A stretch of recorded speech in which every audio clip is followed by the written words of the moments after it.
Joining us now, Ezra Klein. He's the editor-at-large at Vox and the host of the podcast, The Ezra Klein Show. Ezra, there's so much to cover here tonight.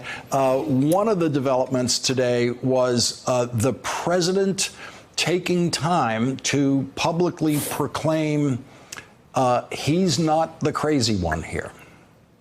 So things are going great in American democracy, I guess. I don't know quite how to put There was that, a nice line in a New York Times piece about that, where in the moment where he began going around the room, and if you've not looked up this video, by the way, you at home, go online and look at this. The New York Times have this aside in their piece saying, in a ritual rarely seen in a democracy.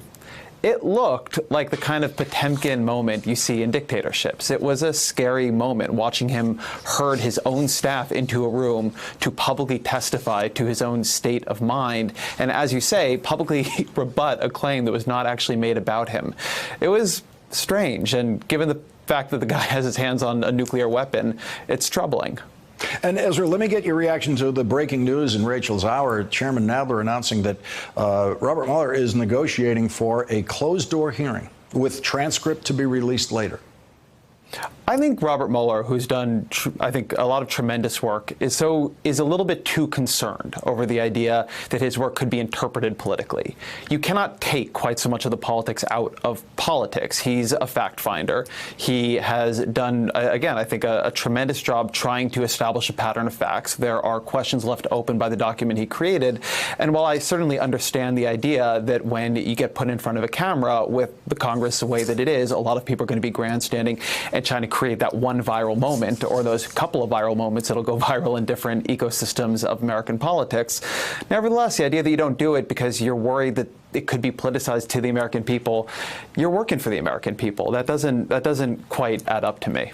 And Ezra, we heard from Chairman Nadler an outline of a whole new approach to hearings this summer, trying to basically cover the territory of the Mueller report. The challenge he's having is exactly what witnesses do you get? The reports are the committee is surprised at the resistance they've been getting from the Trump administration on getting witnesses.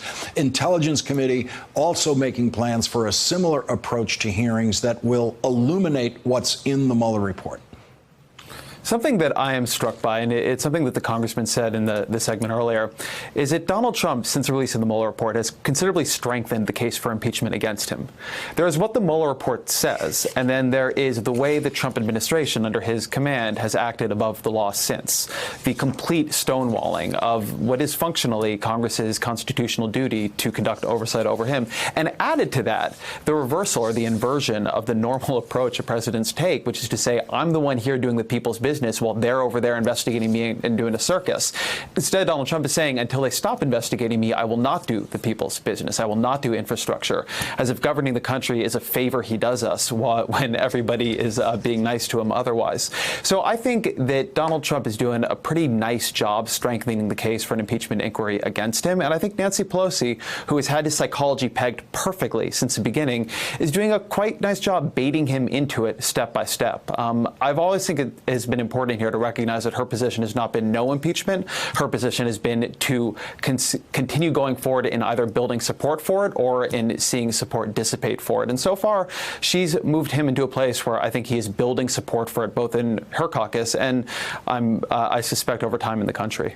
Ezra Klein, thank you very much for joining us tonight. Really appreciate it. Thanks for checking out our YouTube channel. Subscribe by clicking on the button below for more from The Last Word and the rest of MSNBC.